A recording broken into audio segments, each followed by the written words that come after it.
right, let's officially get started. Okay, our next one that we have is our receipt for reports. This one you might have multiple forms, so you can always fill in the number. Remember, it's going to be sequential, so you start with 1, the next one be 2, and then 3, and then 4. It's no A, B, it's no receipt for reports, home inspection. It's just 1, 2, 3, 4. In accordance with the terms and conditions of the purchase agreement, you're going to put the date here on the upper left-hand corner of page 1 of that purchase agreement, or whichever form it is that you're referencing. Put the full property address, buyer's names, seller's names. Reports provided to buyer. Buyer is being provided with the following reports, documents, inspections, reports, disclosures, proposals, estimates, or invoices. Okay, reports not verified by broker or seller. Representations in such reports and make no representation themselves regarding the adequacy and the completeness of such report or the performance of the person conducting such inspections or preparing reports. Buyer's own investigations. Any reports not ordered by buyer should not be considered as a substitute for buyer obtaining their own inspections and reports covering the same items or any other matter affecting the value or desirability of the property. Here's the list of reports ordered by the buyer or seller for this transaction. So if we have pre-listing inspections done on our listing, we should include this form with our upfront disclosures, identifying which reports we have. Did we open title, right? Did we have a wood destroying pest? Do we have a home inspection report? Was there a sewer lateral? Was there an HVAC, right? Are you in the city of Davis and you got your pre-sale inspection done by the city of Davis? Right? What are those? Are there tenant estoppel certificates? Do you have other items? Okay. Even though the CC&Rs may be included as part of your preliminary title report, I would probably pull them off that preliminary title report by clicking on that hyperlink, download them separately and upload them to my disclosure file, and then I would list them here. So I would recommend, unless we just got the listing agreement and threw the property on the market, if we did any of the pre-opening escrow, we ordered an NHD report, you should include this form in your transaction file with your disclosures, right? And we're going to say, hey, the seller provided this form, right, buyer, whatever it is. There's usually, I would recommend, at least for most of my transactions, there should be one for what the seller provided, if any, and then one for what the buyer provided. Okay. You're going to write who it was prepared by, right? The date of the inspection report, and if it's being provided via link or whether it's uploaded to your disclosure file. For the most part, I don't like providing links. I like to provide actual PDF documents so that I know that it doesn't get missed. Okay. List of reports. So this is only if these reports were ordered by either the buyer or the seller. So on my listings, I'm going to list all the reports that the seller ordered, and I'm going to upload this, have it signed, upload it to my disclosure file. Okay. Then buyer comes along, does some transactions, right? Or does some inspections, and then they are required contractually to provide me copies of those inspection reports. They should also fill out one of these or sign the first page of every inspection. I think it's cleaner for your buyers to sign this form because it's only one place. Now, let's say that buyer falls out of contract and decides not to move forward with the purchase. We're putting the property back on the market. Okay. Now I'm going to have one of these uploaded from my sellers of everything that the sellers have ordered, like my preliminary title report, maybe a home inspection, pest inspection, and a my CC&R reports, right? My CC and R's, which are covenants, conditions, and restrictions, right? And we're going to say, hey, seller ordered that one, preliminary title report, home inspection report. There we go. Okay, so let's say we have all those by the seller. We would fill out this here. This would be, let's go all points as well there. We're going to go Old Republic title here, except I can't get my capitals right. Republic title, ordered my preliminary title report. Let's see here. We're going to date that. Remember, your preliminary title reports are going to have a date on them as well. So look for that date. And then let's say we also got an NHD report provided by JCP. Okay, and then that's going to have a date on it as well. And then we come down here, CC&Rs. Our CC&Rs generally don't have a date, but I'm going to match the date for the preliminary title report because those come in on that preliminary title report. Okay, so that's all going to get completed. Once we've completed all the information, notice it automatically checks the box over here on the left-hand side. So you can drive yourself crazy trying to check these white boxes. You're not going to be able to check them. But once we check buyer, seller, and fill out who it was prepared by and the date, it automatically fills that out for you. Okay, now come down here to the next page. Now I've got a second one. Okay, this is going to be my buyer fill out a contract. They decided not to move forward. They provided to me copies of all the reports they got from their inspectors.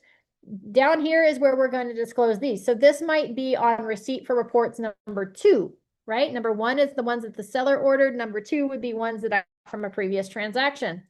The following reports are being provided by seller from a previous transaction, and unless otherwise disclosed or noted, verify the information and has no further knowledge regarding such reports. Such reports may not have been updated or reflect the current condition of the property. Anytime we get inspections on the property, those become material disclosures on the property. That's why we have to disclose them. So you might fill out, there was a home inspection report, right? And that might have been prepared by, that's when, I think they still do home inspections, and maybe the date on that one was yesterday's date. Okay, so we would fill out any of those inspections ordered by a previous buyer. Seller is going to sign here. Okay, seller is not aware of any other reports in possession or control. Keep in mind that we might include quotes as well. So maybe we know the roof is near the end of its useful lifespan. Maybe we got some quotes for that. We could say quote. Okay, or maybe the sewer lateral inspection came back with the line was collapsed. We might put sewer lateral repair quote. Okay, right? And we're going to put who obtained that and what that was. Now, maybe for our report, it was noted that the inspected buyer had inspected it and got a quote. We would put that down here. All right. If there were reports delivered via link, for all reports identified by a check, below, buyer is unable or unwilling to open a link or is unable to download the documents in the link or prefers to receive the documents directly rather than via link. So this would be for the buyer. So seller ends at section 5. Okay. Seller can fill out section 4. They can fill out section 5, and then there's a signature line. That's the end of the seller's signature. Buyer reviews this receipt for reports, and they have the option that if you said, hey, we provided these via link, we could say, hey, we want all documents received directly instead of via link, or we want these. Now, technically, if you download the PDF and you upload that PDF to Homelight Listing Management, that is being delivered via link, right? So if we have all of those in Homelight Listing Management, we're not actually providing them with PDF copies. We're providing them with a link to access those PDF copies. We would say it's being delivered via link. Okay. Buyer has the ability to ask for those instead of having to click on a link there. Okay. 7 is additional investigation recommendation. Above reports recommends buyer obtain additional investigations. You should contact qualified experts to determine if such additional investigations are necessary. If you do not do so, you are acting against the advice of a broker. Reports prepared than buyer. Buyer has been advised that if buyer receives any report that has not been ordered by the buyer, whether prepared by or for the seller or others, buyer may have no recourse against the preparer of the report for any errors, inaccuracies, or missing information. Buyer is advised to check with the preparer of any report to determine if the preparer will offer such buyer recourse. Buyer acknowledges receipt of the reports, documents, inspections, disclosures, proposals, estimates, and invoices checked above. Unless otherwise specified in paragraph 6, buyer acknowledges being able to access any and all reports delivered via a link. By signing below, buyer acknowledges that they have received of this receipt for reports and they read and understand its terms. Any questions on our receipt for reports? Oops, I went too far. All right. I highly recommend, again, that you use this with all of your listings for any inspections, reports, quotes, anything that you have prior to the property going on the market. And again, we would use a second one if you've got a buyer that fell out of contract that also had some investigations done on the property. And then don't be surprised if you see a third one for the buyer for any inspections or reports that they ordered. All right. Fabulous. That brings us to the end of our forms for today. I hope that was useful. I hope you feel a little bit more comfortable using some of these forms that we don't see on a regular basis and using some of the forms that we should be seeing more regularly that we're not seeing on a regular basis to make those part of your regular practice. If you guys have any questions, holler at me again next week. We'll be here at 9 o'clock. We have our staying out of court with Robert Brand. He's fabulous. Join us for that one. It'll be on Zoom. And hold on, I've got something in the chat box. Oh, if you want to suggest a training, we're getting ready to put together our fall training schedule. There's a link in the chat box you can click on to make recommendations of trainings that you would like to see. Watch for a survey to come out in the Facebook group. It may also come out via text as well, asking for what days and times you prefer for trainings, so that as we put together the new schedule, we try to accommodate as many people as possible. Thanks everyone for joining me today, and have a fabulous day. We'll see you next week.